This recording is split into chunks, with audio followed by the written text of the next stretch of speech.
What would it take to invent a punishment so cruel, so unfathomable, that just hearing it spoken aloud could silence an entire crowd? Have you ever wondered how far a ruler might go to send a message, not just to the guilty, but to everyone watching? In late September of 1705, in the heat and dust of North Africa, the Sultan of Morocco, Moulay Ismail, faced this very question. He wasn't just seeking justice. He wanted fear. He wanted obedience carved into memory. And that is how the story of Melik begins, not with a rebellion but with a decision. Melik wasn't just any man. He was an alcalde, a local governor, a man of influence, and someone people actually liked. That's a problem when your popularity threatens a royal family whose rule rests on fear. He was accused of plotting rebellion against the crown, and worse, of beheading Bukasra, the Sultan's cousin. Though the rebellion's real leader was the Sultan's own son, it was Melik who found himself in the crosshairs. The Sultan's wife pointed the finger. The Sultan didn't need much convincing, but justice wouldn't be enough. He needed spectacle.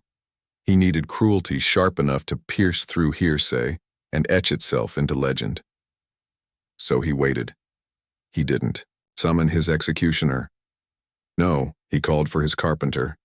The Sultan wanted to know, did the man own a saw capable of cutting a man in half? The carpenter said yes. And just like that, the Sultan had his answer. He ordered the carpenter and Bukasra's sons, the same family Melik had torn apart, to select their tools, not just any tools. Tools that would take a life slowly with intention. Tools that were never meant for flesh. Melik, meanwhile, remained imprisoned, smoking his tobacco pipe, completely unaware that death had already been handcrafted for him.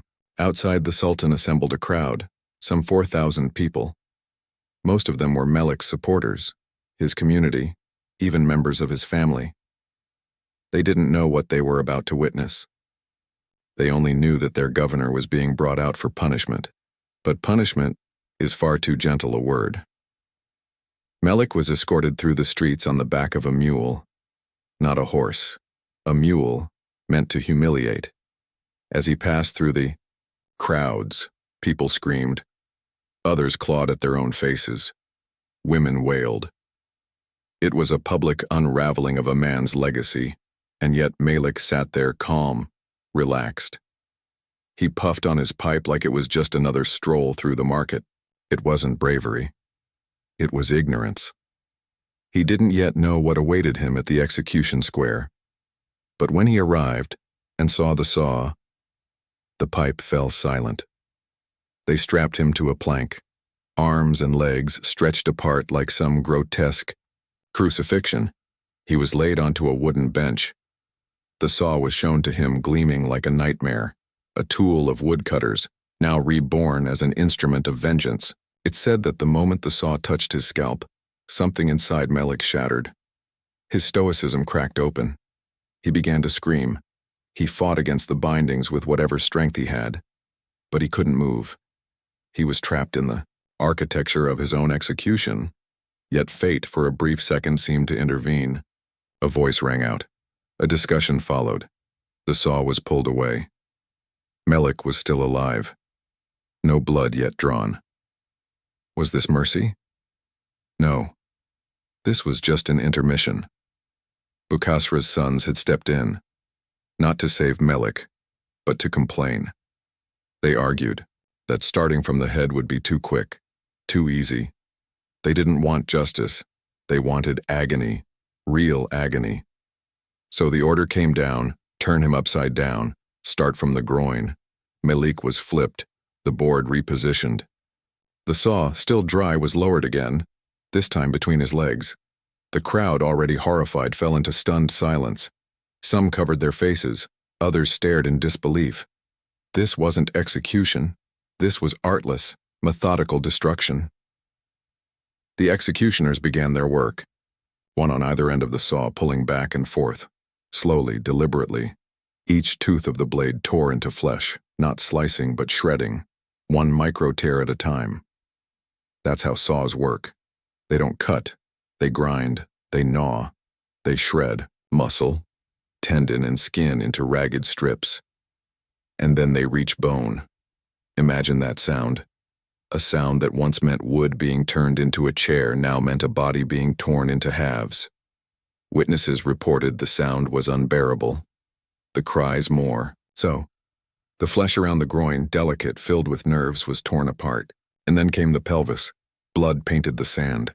Some described the sound like wood splintering. Others said it sounded like a man howling through a throat full of gravel. One eyewitness said chunks of flesh flew like sawdust. The air thickened, with blood, smoke, and heat. And just when it seemed it couldn't get worse, they stopped. Not out of pity. No. They stopped at the navel. Then they left him there, dangling, suspended, nearly torn in half. Still alive, still screaming. He asked for water. They refused. He begged. They ignored him. He waited, dripping in his own entrails, the saw still warm from his blood. And then when someone decided he'd suffered enough, they brought the blade back. This time they started from the top, his head. Just a few more strokes to meet in the middle, and split him in two. With those last movements of the saw, Melik died. But the horror wasn't over. 300 others, accused conspirators, were impaled alive in the aftermath. 20. More had limbs sawn off like kindling. And as the Sultan stood over the square, the smell of blood in his nose and the silence of 4,000 broken souls at his feet, he knew his message had been received. This was only the beginning. There are moments in history that linger, not because of their scale or their significance, but because of the silence they leave behind. After Melik was turned upside down, after the saw was placed between his legs and pressed into the tenderest part of his body, a quiet horror spread through the square like smoke. Thousands had come. Many had cried. Some had screamed. But now, as the teeth of the blade began their hideous journey, there was only one voice left. His. The sound of the saw wasn't sharp or sudden. It was slow, rhythmic, a dry bone-splitting rasp that chewed through sinew and soul. The executioners, chosen from the ranks of those who had lost a family member to Melik's alleged rebellion, showed no hesitation. One pulled, the other pushed. The blade moved like a pendulum of agony, and with each stroke Melik's cries evolved. First pain, then panic, then something else. Something wordless. Not even a sound. Just the terrible hoarse breath of a man whose body was breaking faster than his mind could register. The saw carved, through the skin with reluctant obedience, tearing rather than slicing. It met muscle thick and wet and made it scream. Fat bubbled out around the teeth like butchered meat. Veins burst, arteries sprayed, but it was the moment the blade struck the pelvis that changed everything. Bone doesn't give. It resists. It vibrates. The executioners had to lean in harder, adjust their stance, sweat dripping off their brows. And when they pushed, truly pushed, the sound that came out was like a tree trunk cracking in winter. Several people in the crowd fainted. Some vomited. A few tried to leave but couldn't. Something kept them rooted to the ground. Morbid awe, dread fascination, the need to see what would happen next. And what happened was worse than they imagined. Chunks of Melik's body began to fall away. Fibers of tissue, shards of shattered bone, unrecognizable strands of what had once been a human being. And still, he was alive. His face, once calm, was now twisted beyond expression. His eyes no longer saw. They only bulged. One of them ruptured from the strain. His mouth moved, but no sound emerged. The screams had turned inward. And then, just as the saw reached his navel, they stopped. Not because the execution was over, but because it had been ordered to pause. Deliberately, the Sultan, or perhaps the sons of Bukasra, wanted the suffering to last, to burn the lesson into every soul watching. So the saw was lifted, bloody teeth, dripping. Melik's body, nearly split in two, swayed in the dry Moroccan wind like some cursed banner. He was still conscious, barely, but enough to speak. He asked for a glass of water, a final human request, and he was denied. The crowd stood, motionless. Time had ceased to move. It was no longer an execution. It was a ritual of terror. designed not just to kill one man, but to echo inside the minds of thousands for the rest of their lives. And echo it did. Years later, elders would still whisper about the day the saw came out. Children were warned not to speak ill of the Sultan. Vendors spoke of the stench in the air that day, iron and smoke and heat. Even the executioners, hardened as they were, grew pale when they recalled how long it took for the saw to reach the midpoint. But Melik wasn't yet gone. His body barely held together. He still breathed. Barely. And that was the cue, the final act. The saw was brought back, this time to his skull. From the top, they were to meet in the middle. That was the Sultan's command. The same blade that had turned his lower half into ribbons now kissed his forehead. And with a few strokes, just a few, it was done. The two lines met. The body fell apart, and silence collapsed over the square like a stone curtain. But it wasn't over. Not for the others. In the hours and days that followed, the Sultan made sure the blood didn't dry. Over 300 other men, accused of aiding Melik's supposed rebellion, were impaled alive. They didn't even get the dignity of a saw, just sharpened poles through the body, raised high, left to rot. Some lasted minutes, others hours. The lucky ones lost consciousness quickly. The unlucky ones became statues of agony under the Moroccan sun. And then came the second wave. Around 20 others were handed over to the carpenters again, not to be cut in two, but to be sampled, limb by limb. A hand here, a foot there, knees removed, fingers tossed aside like scraps. Punishments were tailored to their crimes, or to the mood of the Sultan, or to nothing at all. But perhaps the most terrifying part of all this isn't the execution itself. It's the history it joins. Melik wasn't the first man to be sawn in half, and he certainly wasn't the last. The Roman Emperor Caligula, already infamous for his lunacy, was said to delight in watching his enemies be torn apart by saws during dinner parties. Imagine that. Death as entertainment, blood as a centerpiece. In China, the method was used horizontally across the torso, a quicker end, less spectacle, but still savage. Early Christian martyrs, some of the apostles themselves, were said to have died under the blade. Saint Simon the Zealot, Saint Isaiah, their deaths drawn on parchment, painted in cathedrals. Their agony turned into legend. Even as late as the 19th century during the Hungarian Revolution, sawing made its return. Roughly 4,000 Serbs, revenge victims of the chaos, were subjected to it. This wasn't a relic of the past. It was a recurring nightmare. It seemed that the moment mankind invented the saw, someone somewhere asked the worst question of all. What if we used this on each other? And so it went. A tool meant to build became a weapon to destroy.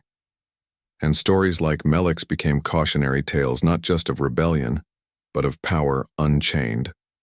Power that doesn't just want to end a life, it wants to make that ending echo forever. There's something ancient about fear.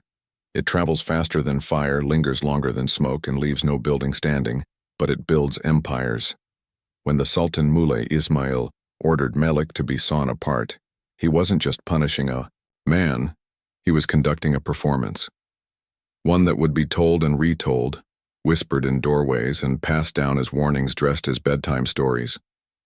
The execution square had turned into a theater, and everyone in the kingdom had front row seats, whether they wanted them or not. The message was clear. Defiance wouldn't just be punished, it would be erased in the most agonizing way possible. But what makes a ruler choose cruelty as policy? The answer, in the case of Sultan Moulay Ismail, lies in the sheer scale of his ambition. He was not content with loyalty. He wanted submission. He didn't just want to be obeyed. He wanted to be feared more deeply than death itself. Moulay Ismail ruled Morocco for 55 years, one of the longest reigns in North African history. His armies were vast, his network of spies complex, and his understanding of psychological warfare was terrifyingly modern. He knew that executions were not just about killing, they were about audience. Every scream from Melik was a seed planted in the minds of onlookers, and when the saw finally split that man in two, the Sultan didn't just cut a life short, he carved a permanent line across the consciousness of his kingdom. Because what he understood better than most was this: people forget words, they forget laws, but they never forget the sound of bone breaking under a saw. But Ismail was hardly the first to weaponize spectacle. History is painted with tyrants who used cruelty not as a last resort, but as a first principle. Caligula in Rome, who laughed during executions and drank wine as men died at his feet. Vlad the Impaler in Wallachia, who lined roads with skewered enemies so densely that forests of corpses grew taller than the trees. Ivan the Terrible, who mixed torture with prayer and wept as he beat his own son to death. Each of them knew what the Sultan knew, that pain creates silence, and silence breeds control. But not all power is built on torture, and not every ruler who used the saw wielded it for political theater. Some saw it as justice, a strange, twisted sense of balance. Eye for an eye, pain for pain. In certain tribes, being sawn in half was not a punishment, it was a ritual of cleansing, a release of evil from the body, a way to purify the land. But those were small, contained moments. What happened in Morocco in 1705 was something else entirely. It was industrialized suffering, and like any brutal machine, once it starts turning, it doesn't stop easily. Melik's death became a turning point, not in policy, but in intensity. After the execution, the Sultan's punishments grew harsher, surveillance deepened, accusations flew faster, neighbors turned on neighbors to prove loyalty. People began to fear silence itself, because silence meant someone was listening. The Sultan's empire ran not just on fear of punishment, but on the memory of how far he was willing to go to make an example. It wasn't just that Melik had been killed, it was how he had been killed. That's what made people look over their shoulders for the next 30 years. And still the question lingers. Why a saw? Why not a blade, a rope, a bullet? The answer may be simpler and darker than we like to admit. The saw is not efficient. It's not clean. It doesn't end things quickly. That's exactly why it works. It forces everyone, victim, executioner, and witness, to experience the end in slow motion. And in that slowness, horror grows. The human body, when attacked with a sword, dies fast. But under a saw, the death is gradual. You die by inches, and every inch is recorded in the faces of the crowd. The pain becomes part of the memory, even for those who didn't feel it themselves. Some might argue that what happened to Melik was a unique event, an isolated case of vengeance gone too far. But that would be a comforting lie. Because sawing didn't begin in Morocco, and it didn't end there either. In the Middle Ages, in Europe, the punishment was occasionally reserved for coin forgers, men who diluted currency or created fake coins. Why? Because money was power. To violate that trust was treason, and treason required a death that matched its symbolic weight. Others used the saw for religious crimes, heresy, apostasy, crimes of the mind and soul punished through the flesh. In some parts of Asia, sawing became a statement of absolute royal control. In imperial China, for instance, emperors used the method not because it was painful, but because it was humiliating. The body was meant to be sacred, a temple, even in death. To destroy it so thoroughly was to erase the very identity of the criminal. That erasure was the real punishment, not the blood, not the screaming, but the vanishing of one's place in history, which brings us back to Melik. Because for all the horror of his death, something strange happened in the years that followed. People remembered him, not as a traitor, not as a butcher, but as a martyr. The image of him, smoking his pipe, calm, dignified, became the last piece of him that people chose to hold on to. They remembered the man before the blade, before the bindings. And in doing so, they took something from the Sultan, his ability to control the narrative. The saw was supposed to end Melik, but in a way it immortalized him. And so we're left with the paradox of history. The more brutal the punishment, the more permanent the memory. The more a ruler tries to erase someone, the deeper that person's story is carved into time. That's why we still speak of Melik 300 years later. That's why we remember the sound of the saw. Because, while it took his body, it couldn't take the one thing Sultan Ismail feared most. Legacy. There's something profoundly human in the way we remember cruelty. Not just in how we recoil from it, but in how we preserve it. Retelling it, painting it, chiseling it into stone, whispering it into the ears of our children. The story of Melik, the saw, the screams. These are not just footnotes in history. They are echoes. Echoes of our fear, our fascination, our need to understand what happens when power slips its leash. But Melik's story is not alone. It's one voice in a long chorus of pain that stretches across centuries and continents, revealing how cultures, east to west, used violence not only as punishment, but as ritual, symbol, even performance. And always with witnesses. Because cruelty without an audience is just savagery. But cruelty in front of a crowd, that becomes theater. That becomes legend. Consider the way early Christian martyrs were remembered. Saint Simon the Zealot, said to have been sawn in half, not vertically like Melik, but horizontally across the torso. His image appears in stained glass windows, illuminated manuscripts, and medieval woodcuts. The violence is never hidden. It's celebrated, elevated, transformed into holiness. And that's the strange duality of execution. It can degrade, or it can glorify. It can erase a man, or immortalize him.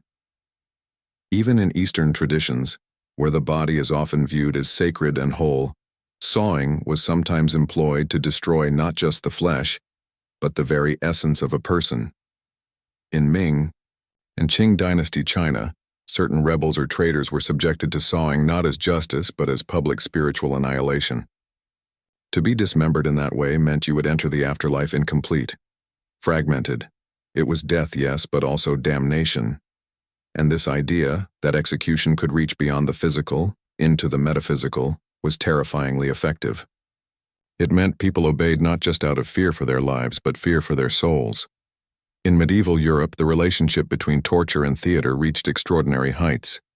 Executions were scheduled, advertised, even treated like festivals. Food vendors lined the roads to the gallows. Musicians played. Children climbed trees for better views. It was communal horror, shared trauma disguised as civic duty. And within that space, methods like sawing didn't just punish the guilty, they reminded the innocent. They served as blood-soaked warnings etched into the cobblestones and the collective conscience. And that's where the deeper question arises, not just about the men who wielded the saws, but the people who watched. What kind of society stands still as a man is torn apart? What kind of psyche absorbs that and moves on? The truth is, they didn't move on. Not really. Stories like Melik stayed. They were retold again and again, often reshaped, mythologized, turned into symbols of defiance or caution or divine justice. Because even as the blood dried, the image remained. And the image is where the real power lies. But not all who were sawn were remembered. Thousands of victims throughout history were lost, unnamed, unmarked, their agony disappearing into the soil where it happened. Their stories never made it to parchment or cathedral wall. They were swallowed by time, and in some ways that's even more terrifying. Because for every Melik whose death becomes a legend, there are 100 who simply vanish. No legacy, no justice, only silence. And yet, despite the silence, we still keep these stories alive. Why? What draws us back to them? Is it horror? Is it fascination? Is it that dark little corner of the human mind that wonders what we might have done if we were in the crowd that day? Would we have looked away? Or watched until the end? Perhaps the answer is simpler. Perhaps we retell these stories because they reveal a part of ourselves we're not allowed to talk about. The part that craves order even if it's brutal. The part that fears chaos more than cruelty. And in those moments, the saw becomes more than a weapon. It becomes a symbol. a line drawn in blood between the powerful and the powerless, between those who choose and those who are chosen, and in that symbolism the saw has never truly left us. It still appears in films, in literature, in nightmares. It becomes metaphor, it becomes allegory. We use it to describe what bureaucracy does to people, what war does to nations, what betrayal does to trust. They tore him apart. They cut her down. These phrases are not accidental. They come from a long, bloody tradition of seeing the human body as a message board for power. And every culture, every single one, has written on that board. Even today, in the age of digital transparency and supposed civility, echoes of the saw still remain. We don't watch public executions anymore, but we watch humiliation, destruction. We scroll past suffering in headlines and videos, sometimes pausing, sometimes not. And deep down, we still understand the ancient truth, that fear governs, and spectacle rules. But maybe the story of Melik offers us something more. Maybe it offers a mirror, not just to the rulers who abuse power, but to the societies that allow it. After all, Melik's death wasn't carried out in secret. It was staged, it was ticketed, it was narrated by screams and closed by silence. The people watched, and in watching, they became part of it. Just like we become part of it by remembering. And perhaps by remembering, we find the one small piece of redemption left in the story. Because remembering means we haven't become numb. It means we still feel the injustice, the outrage, the ache of knowing that a human life ended not with dignity, but with the hiss of steel and the absence of mercy. That ache, as uncomfortable as it is, might just be the thing that keeps us from letting it happen again. Because the saw, for all its horror, is not the enemy. It's only a tool. What matters is who holds it and why. What matters is whether we see the line being drawn and whether we choose to cross it, ignore it, or erase it altogether. And that choice, as history has shown us again and again, always belongs to us. There is a moment, always in stories like these, when the viewer stops seeing a historical account and begins seeing a mirror. We came for the facts, the gore, the horror of it all. But somewhere between the screams and the sawdust, we find something far more uncomfortable. We find ourselves. Because brutality on this scale, planned with precision, carried out in daylight, and watched by thousands, it doesn't just happen. It's allowed to happen. It is designed, permitted, and, in some ways, desired. We like to believe we've outgrown the need for such cruelty, that ours is a more civilized time, that we'd never cheer, never gather to watch, never let our leaders do something like this again. But history has a way of reminding us otherwise, again and again. Melik died in 1705, but the mechanisms that killed him are still alive. Not the saw itself. No one in a modern courtroom would propose such a punishment. But the mindset, the belief that pain purifies, that public shame corrects, that absolute power needs no justification, that mindset is evergreen. It adapts. It changes. Its costume speaks in new tongues, but its heart is the same. It lives in propaganda. It breathes through unchecked authority. It whispers in boardrooms and riots in prisons. It stalks the vulnerable and justifies itself in the name of order. And that's why we tell stories like Melik's, not just to shudder at the past, but to recognize the patterns. Because maybe the saw isn't a relic. Maybe it's a warning, a reminder of what happens when leaders are feared more than questioned, when silence is mistaken for peace, when punishment becomes theater and mercy becomes weakness. Melik was executed not just to kill a man, but to kill the idea that a man could challenge power and survive. His death was designed to haunt people, and in that, it succeeded. But haunting isn't the same as defeating. Because while Melik's body was destroyed, his story wasn't. And stories, as it turns out, are harder to silence than people. Think about this. Why do we still remember him? No one carved his name into national monuments. He wasn't canonized. His face doesn't appear on currency or flags. And yet, more than 3 centuries later, his name crosses your screen. His suffering is being retold, not as a curiosity, but as a cautionary tale. That is a strange kind of justice, the kind that outlives its victim, the kind that takes the very act meant to erase someone and turns it into the reason they are remembered. There is power in that, a quiet, stubborn power.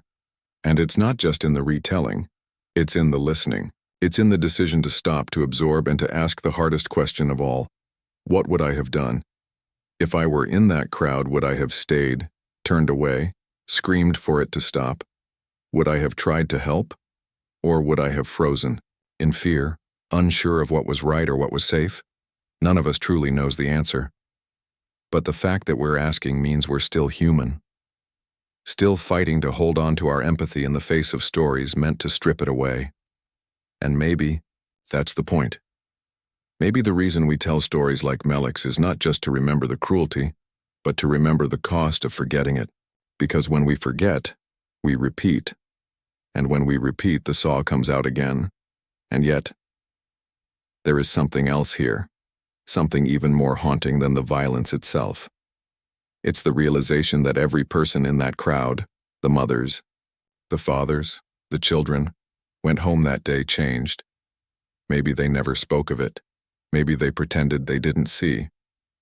But deep in their bones, the memory stayed. And that memory shaped how they raised their children, how they voted, how they trusted, how they lived. Trauma spreads like ink in water, and state cruelty, when left unchallenged, doesn't end at the borders of the body it destroys. It spills over. It stains generations. So what do we do with that knowledge? We tell the story, fully, honestly, without flinching. We look at the saw and the man strapped beneath it, and we don't turn away. We acknowledge the horror, but we don't let it consume us, because the goal isn't to revel in the suffering. It's to learn from it, to notice the warning signs, to resist the urge to otherize the past, because the people who did this weren't monsters. They were human, just like us. That's what makes it terrifying. That's what makes it real. And if we can accept that, if we can face that darkness without losing our light, then maybe, just maybe, we make a different choice next time. Maybe we're braver, kinder, louder. Maybe we step forward instead of shrinking back. Maybe we carry Melik's story not as a burden but as a lantern, something that helps us see where the line is, between justice and vengeance, between discipline and cruelty, between order and oppression, and to know when we are getting dangerously close to crossing it. That is the life lesson. That is the takeaway. In a world where the tools of brutality are always within reach, our greatest defense is not more violence, it's remembrance. It's awareness. It's the courage to say, not again, not in my name, not with my silence. Because the saw is still out there, in every country, in every system, waiting. But so are we. End of part 5, 1,121 words.